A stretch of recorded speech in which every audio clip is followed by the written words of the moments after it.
ধরে তিনি বুঝিয়ে আসছিলেন যে সেনা কর্মকর্তাদেরকে যে কোনো বিচার, আইন, আদালত এসব থেকে রক্ষা করতে তিনি একটা নেগোসিয়েশনে আছেন তার বসানো ইউনূস সরকারের সঙ্গে। কিন্তু এখন সেনা কর্মকর্তাদের মধ্য থেকে, মানে এই তরুণ কর্মকর্তাদের মধ্য থেকেও সেই বিশ্বাস চলে গেছে, তাদের ভেতরে এই বোধ চাঙা হয়েছে যে সেনাপ্রধান ওয়াকার না পারবেন তাদের সম্মান রক্ষা করতে, না সেনাপ্রধান ওয়াকারের পক্ষে সম্ভব বাহিনীর সম্মান, ইন্টিগ্রিটি রক্ষা করা। কাজেই বাহিনীর একটা কোনো ব্যবস্থা নেওয়া দরকার এবং সেজন্য তারা নিজেরা বিভিন্ন জেনারেলের সঙ্গে, শীর্ষ কর্মকর্তার সঙ্গে, তাদের কমান্ডিং কর্মকর্তাদের সঙ্গে যোগাযোগ করছেন এবং এক রকমের তাদের ক্ষোভ জানাচ্ছেন। বাংলাদেশের সেনাপ্রধান ওয়াকারুজ্জামানের ঘুম সত্যি হারাম হয়ে গেছে। তার ঘনিষ্ঠ জনেরা বলছেন প্রায় সপ্তাহ দুয়েক ধরে ঘুমাতে পারছেন না ওয়াকারুজ্জামান। কারণ একদিকে তিনি যেমন এই আশঙ্কাটাই করছিলেন যে সত্যিই যদি আন্তর্জাতিক অপরাধ ট্রাইব্যুনাল সাবেক এবং বর্তমান সেনা কর্মকর্তাদের নামে মামলা দিয়ে দেয়, তার কি প্রতিক্রিয়া তার বাহিনীর মধ্যে হতে পারে। অন্যদিকে এই অস্থিরতা তাকে তার নিরাপত্তা নিয়ে বিশেষভাবে এই সময়টায় শঙ্কিত করে তুলেছে ভীষণভাবে। এই অবস্থায় ওয়াকারুজ্জামান নিজের অস্থিরতা যেমন সামাল দিতে পারছেন না বাহিনীর ভেতরের অস্থিরতাও। বাহিনীর ভেতরে এমনকি শীর্ষ কর্মকর্তাদের যে স্বাভাবিক কার্যক্রম সেটাও ব্যাহত হচ্ছে আন্তর্জাতিক অপরাধ ট্রাইব্যুনালের মামলায় গ্রেফতারি পরোয়ানা জারি হয়ে যাওয়ার পর থেকে। সেনাবাহিনীর ভেতরে প্রমোশন বোর্ডের কার্যক্রম চলছিল, সেই প্রমোশন বোর্ডের কার্যক্রমেও বৃহস্পতিবার দুজন শীর্ষ কর্মকর্তা যোগ দেন নাই। কারণ জেনারেলেরা, মানে শীর্ষ জেনারেলেরা 56 জন জেনারেলি অস্থির এবং তারা বিভিন্ন দলে দলে ভাগ হয়ে যেমন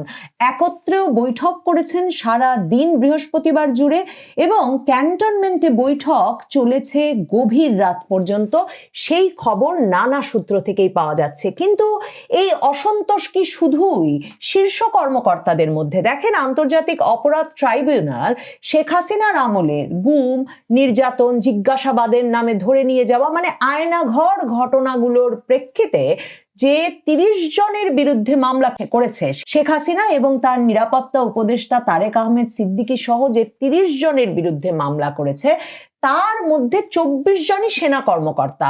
14 জন বর্তমান সেনা কর্মকর্তা আর 10 জন সাবেক সেনা কর্মকর্তা। ওয়াকারুজ্জামান একদিকে যেমন সেনা কর্মকর্তাদের নামে যাতে সিভিল কোর্টেই মামলা না হয় সে বিষয়টি নিয়ে দৌড়াদৌড়ি করছিলেন প্রধান উপদেষ্টা, রাষ্ট্রপতি বরাবরে, তেমনি তিনি আইনি ফাঁক ফোকর খুঁজছিলেন যে কর্মরত সেনা কর্মকর্তাদের ক্ষেত্রে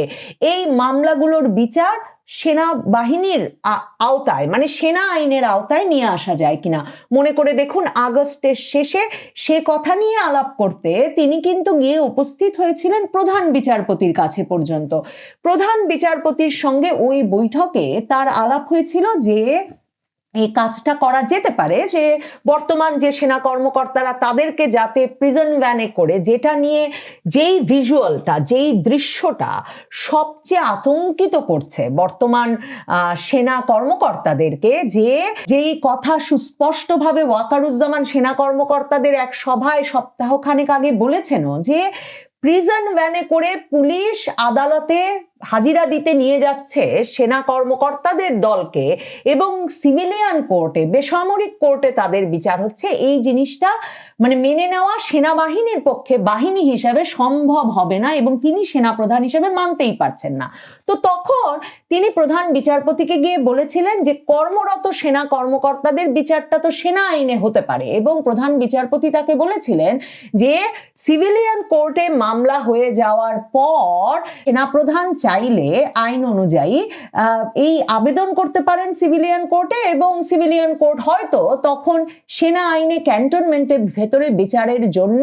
ব্যবস্থা করে একটা অনুমোদন দিয়ে দেবে। কিন্তু আন্তর্জাতিক অপরাধ ট্রাইব্যুনাল, তার চিফ প্রসিকিউটর তাজুল ইসলাম, তিনি ভীষণ আটঘাট ভেদে নেমেছেন। এই বিষয়টা এখন সেনাবাহিনীর কাছে পরিষ্কার, কারণ তাজুল ইসলাম মনে করছেন জুলাই আগস্ট আন্দোলনের স্পিরিট বা সেই আন্দোলনের একটা মূল আদর্শিক জায়গা হচ্ছে যে কেউ এই আন্দোলনের বিপক্ষ শক্তি বা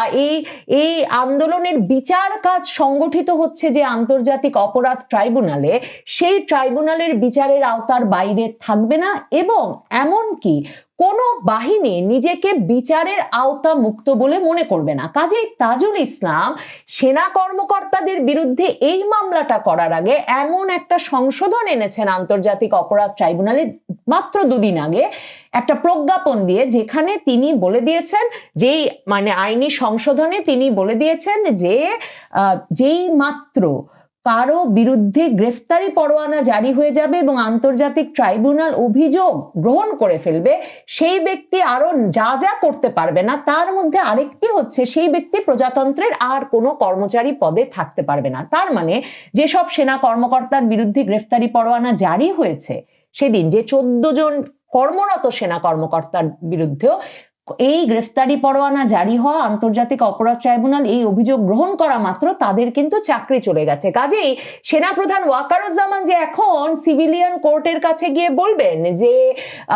এই সেনা কর্মকর্তাদের সেনাবাহিনীর আওতাধীনে বিচারের ব্যবস্থা করা হোক, তার আর কোনো সুযোগ থাকছে না। সমস্যা শুধু সেটাই নয়, সেনাবাহিনীর ভেতরে এই আতঙ্ক এখন পরিষ্কার এবং আন্তর্জাতিক অপরাধ ট্রাইব্যুনালের তরফে এই খবর এখন আসছে সেনাবাহিনীর ভেতরে যে আয়নাঘর কাণ্ডে 24 জনের বিরুদ্ধে মামলা হয়েছে বটে, কিন্তু জুলাই আগস্ট আন্দোলনে জড়িত সেনাবাহিনীর বিভিন্ন কর্মকর্তাদের বিরুদ্ধে এবং বিভিন্ন স্তরের কর্মকর্তাদের বিরুদ্ধে মামলা আসছে এবং এই কর্মকর্তাদের তালিকাও প্রস্তুত হয়ে গেছে, তাদের বিরুদ্ধে অভিযোগও প্রস্তুত, চার্জশিট প্রস্তুত। এই গ্রেফতারি পরোয়ানা জারি হওয়া এখন সময়ের ব্যাপার মাত্র। কাজেই শুধু যে 56 জন জেনারেল মানে সেনা কর্মকর্তা, শীর্ষ কর্মকর্তারা ভীষণভাবে ক্ষুব্ধ, একরকমের আতঙ্কিত, তাই শুধু নয়, সেনাবাহিনীর ভেতরের মাঝ থেকে একেবারে নিচু পর্যায় পর্যন্ত, মানে মিড লেভেল থেকে লোয়েস্ট র্যাঙ্কের অফিসাররা পর্যন্ত,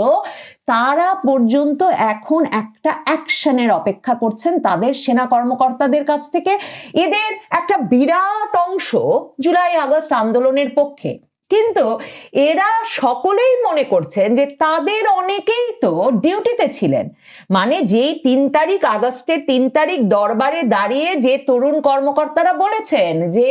আমরা আর গুলি চালাবো না, যেই তরুণ কর্মকর্তারা দাঁড়িয়ে বলেছেন যে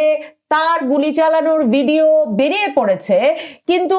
আরেক কর্মকর্তা যে তখন কেঁদেছেন এবং বলেছেন যে তিনি জবাব দিতে পারছেন না যে কেন সেনাবাহিনী গুলি চালাচ্ছে এবং সেসব ভিডিও ছড়িয়ে পড়ছে। এখন এই সেনা কর্মকর্তারা জানেন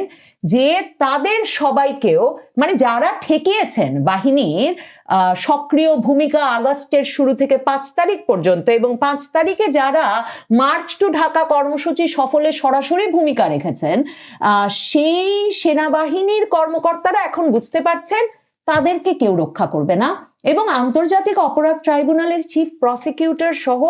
তাদের মূল আদর্শিক জায়গাটা হচ্ছে যে এই জুলাই আগস্ট আন্দোলনের মূল আদর্শিক জায়গায় হচ্ছে যে কোনো বাহিনীকে মানে এমন আইনি ছাড় দেওয়ার কোনো সুযোগ নাই যার ফলে তারা ভাববেন যে তারা সকল আইন আর বিচারের ঊর্ধ্বে। সেনাবাহিনীর ভেতরে সে কারণে শুধু ওয়াকারুজ্জামান নন, আসলে ঘুম নষ্ট হয়েছে, ঘুম হারাম হয়েছে সকল স্তরের কর্মকর্তাদের। কারণ দেখেন, ডিজিএফআই এর কথাই যদি বলি, ডিজিএফআই এর যে 5 সেনা কর্মকর্তার, 5 সাবেক মহাপরিচালকের বিরুদ্ধে মামলা হলো সেনা গোয়েন্দা সংস্থার, এই 5 জনই কিন্তু এরই মধ্যে সেফ এক্সিট পেয়েছেন, মানে তারা কেউ আর দেশে নাই। এবং তাদের মধ্যে 2 জনকে তো শামস তাবরেজ চৌধুরী এবং হামিদুল হক, এই 2 জনকে যেমন আগস্টের পরেও কিন্তু আলাদা পোস্টিংও দেওয়া হয়েছিল এবং দিয়ে ভাবা হয়েছিল যে তারা যেহেতু ভীষণভাবে জুলাই আগস্ট আন্দোলনের পক্ষে ছিলেন, এই হামিদুল হকের সাথে যেহেতু জামায়াতে ইসলামীর সরাসরি রাজনৈতিক সংযোগ ছিল, যেটা তখন বাংলাদেশের পত্রপত্রিকায় এখনো রিপোর্টেড হয়েছে যে তিনি, তার সঙ্গে এই রাজনৈতিক শক্তির সরাসরি মানে একটা সংযোগ ছিল জুলাই আগস্ট আন্দোলনের পক্ষ শক্তি হিসেবে যে রাজনৈতিক শক্তি পরিচিত, এবং তারা সরাসরি ভেবেছিলেন এবং অন্তর্বর্তী সরকার গঠিত হওয়ার পরেও যাদেরকে একরকমের এই সরকারের অংশ বলেই ভাবা হচ্ছিল, যেমন ওয়াকারুজ্জামান গড়ে দিয়েছিলেন, হামিদুল হক, শামস তাবরেজও কিন্তু খুব গুরুত্বপূর্ণ ভূমিকা রাখছিলেন, তারাও কিন্তু টিকতে পারেন নাই। কিন্তু এদের প্রত্যেককে সেফ এক্সিট দিয়ে দেওয়া হয়েছে। কিন্তু এখন যখন জুলাই আগস্ট আন্দোলনের সময় যারা ডিউটি করেছিলেন সেই কর্মকর্তাদেরকে বা যারা যেই সৈনিকেরা মাঠে ছিলেন তাদেরকে একে একে চিহ্নিত করে মামলা দেওয়া হবে, গ্রেফতারি পরোয়ানা জারি হবে এবং তারা যখন সাথে সাথে চাকরি হারাবেন, মানে নিজেদের আত্মপক্ষ সমর্থনের আগেই চাকরি হারাবেন, সামরিক বাহিনীর আশ্রয় হারাবেন, এই সম্মান মর্যাদা এবং সকল রকম বেনিফিট হারাবেন, তারা সহ তাদের পরিবার, মানে সামরিক বাহিনীর ভেতরের সুরক্ষা হারাবেন, তখন তাদের ভেতরে ভীষণ অস্থিরতা দেখা দিয়েছে এবং এই বাহিনী এভাবে টিকিয়ে রাখা যাবে বলে মনে করছেন না সেনাবাহিনীর একেবারে মিড লেভেল থেকে লোয়েস্ট লেভেলের র্যাঙ্কের বিভিন্ন কর্মকর্তারা তো বটেই, শীর্ষ জেনারেলেরাও। কাজেই নানা রকম বৈঠক চলছে আর ওয়াকারুজ্জামানের সরাসরি প্রাণের ভয় হচ্ছে। দেখেন 6 মাসের বেশি সময় ধরে সেনাপ্রধানের প্রাণের ঝুঁকি, মানে ফিজিক্যাল হার্ম ঠেকাতে, তার যে কোনো শারীরিক ঝুঁকি এড়াতে তার জন্য বিশেষভাবে কিন্তু প্যারা কমান্ডো বাহিনী, মানে সেনাবাহিনীর সবচেয়ে দুর্ধর্ষ বাহিনী মোতায়েন রয়েছে তার নিরাপত্তা দেখতে। কিন্তু সেনাপ্রধান ওয়াকার একরকমের অবিশ্বাসের মধ্যে পড়ে গেছেন এই ক্যান্টনমেন্টের ভেতরেই, কারণ ক্যান্টনমেন্টের ভেতরে মানে তরুণ কর্মকর্তাদের একটা বিরাট অংশ এখন মনে করছেন যে সেনাপ্রধান ওয়াকার আসলে কোনো সিদ্ধান্ত গ্রহণে সক্ষম নন, তিনি সেনাবাহিনীর মর্যাদা রক্ষায়ও সক্ষম নন। এত মাস ধরে তিনি বুঝিয়ে আসছিলেন যে সেনা কর্মকর্তাদেরকে যে কোনো বিচার, আইন, আদালত এসব থেকে রক্ষা করতে তিনি একটা নেগোসিয়েশনে আছেন তার বসানো ইউনূস সরকারের সঙ্গে। কিন্তু এখন সেনা কর্মকর্তাদের মধ্য থেকে, মানে এই তরুণ কর্মকর্তাদের মধ্য থেকেও সেই বিশ্বাস চলে গেছে, তাদের ভেতরে এই বোধ চাঙা হয়েছে যে সেনাপ্রধান ওয়াকার না পারবেন তাদের সম্মান রক্ষা করতে, না সেনাপ্রধান ওয়াকারের পক্ষে সম্ভব বাহিনীর সম্মান ইন্টিগ্রিটি রক্ষা করা। কাজেই বাহিনীর একটা কোনো ব্যবস্থা নেওয়া দরকার এবং সেজন্য তারা নিজেরা বিভিন্ন জেনারেলের সঙ্গে, শীর্ষ কর্মকর্তার সঙ্গে, তাদের কমান্ডিং কর্মকর্তাদের সঙ্গে যোগাযোগ করছেন এবং এক রকমের তাদের ক্ষোভ জানাচ্ছেন এবং ক্ষোভ সামাল দিতে না পারলে একজন কমান্ডিং অফিসারের পক্ষেও কিন্তু তাদের মানে কমান্ড ধরে রাখা সম্ভব হবে না। এই নাটকটা, এই চাপটা, মানসিক চাপটা এখন সেনাবাহিনীর সকল শীর্ষ কর্মকর্তাকে একরকমের বহন করতে হচ্ছে। ওইদিকে ওয়াকারুজ্জামানের সমস্যা হয়েছে, তিনি 9th ডিভিশনে মঈন খানের থাকাটা তিনি আরো বর্ধিত করতে চেয়েছিলেন, কিন্তু আগস্ট পার করে ফেলার পরে ইউনূস প্রমোশন বোর্ডের কোনো কাগজপত্রই না দেখার ফলে ডক্টর ইউনূসের সঙ্গে তিনি সেপ্টেম্বরের শুরুতে যখন সাক্ষাৎ পেয়েছেন ততদিনে 9th ডিভিশনের জিওসি মঈন খানের চাকরি থেকে অবসরে যাওয়ার সময় হয়ে গেছে। তখন তিনি নিয়ে এসেছেন বগুড়া থেকে আসাদুল হককে 9th ডিভিশন, মানে 9th ডিভিশন খুব গুরুত্বপূর্ণ সাভারে, এবং সেটা রাজধানী ঢাকা সহ এই যে সব স্পর্শকাতর জায়গা, ঢাকা ক্যান্টনমেন্ট, সরকার প্রধানের বাসভবন, রাষ্ট্রপতির বাসভবন সহ এই আশুলিয়া সাভার পুরো এলাকাটা এরা কিন্তু রক্ষা করে এবং এদেরকে এই জন্য ওল্ড রিলায়েবলস বলা হয় সেনাবাহিনীর ভেতরে। তো সেই 9th ডিভিশন এখন এমন একজনের কমান্ডে যে আসাদুল হকের মনোভাব বুঝবার মতো ঘনিষ্ঠতা আসাদুল হকের সঙ্গে নাই ওয়াকারুজ্জামানের। কাজেই ওয়াকারুজ্জামান সেনাবাহিনীর ভেতরেও তাকে শেষ পর্যন্ত রক্ষা করা হবে কিনা তা নিয়ে এক রকমের শঙ্কার ভেতরে আছেন। ওয়াকারুজ্জামান জানেন সেই মে মাস থেকে নিরাপত্তা উপদেষ্টা খলিল এবং ডক্টর ইউনূস তারা দুজনেই ভীষণভাবে চাইছেন যে প্রধান উপদেষ্টার দপ্তরে সশস্ত্র বাহিনীর যে principal staff officer Kamrul Hasan তাকে সেনাপ্রধান বানিয়ে ওয়াকারুজ্জামানকে সরিয়ে দিতে, এবং তাদের লক্ষ্য এবং তাদের পেছনে সাবেক সেনা কর্মকর্তা ব্রিগেডিয়ার জেনারেল আজমি, বিএনপি জামাত জোট সরকারের আমলে ডিজিএফআই প্রধান রেজ্জাকুল হায়দার চৌধুরী এবং আওয়ামী লীগ সরকারের সময়কার সেনাপ্রধান 2013-14 সময়কার সেনাপ্রধান ইকবাল করিম ভুইয়ার সরাসরি সমর্থন আছে যে এই ওয়াকারুজ্জামানকে সরিয়ে যেন কামরুল হাসানকে বসিয়ে দেওয়া হয়। অন্যদিকে সিজিএস, এই যে চিফ অফ জেনারেল স্টাফ, মানে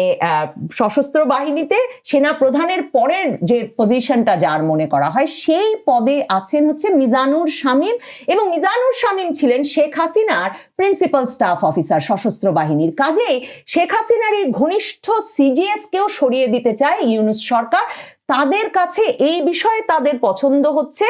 আগস্টে এসেই তারা ডিজিএফআই প্রধান বানিয়েছিলেন যাকে, সেই ফাইজুর রহমানকে, যেই ফাইজুর রহমানকে পরে তারা এক ধাপ মানে পদোন্নতি দিয়ে এখন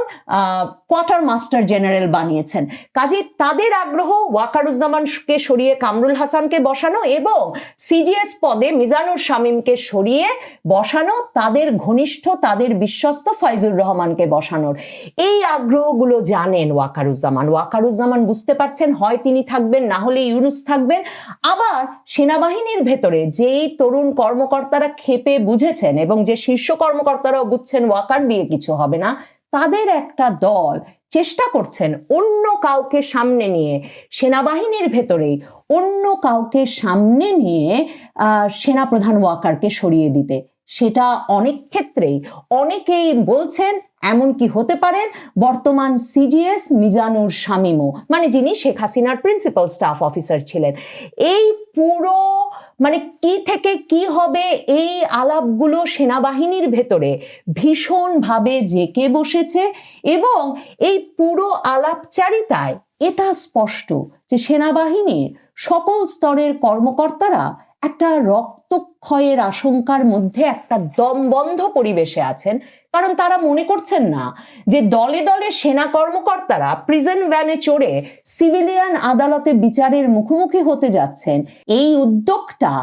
কোন রকম সেনাবাহিনীর ভেতরের বাধা বা পরিবর্তন ছাড়া সত্যি সফল করে ফেলতে পারবেন আন্তর্জাতিক অপরাধ ট্রাইব্যুনালের চিফ প্রসিকিউটর তাজুল ইসলাম কিংবা ইউনুস সরকার।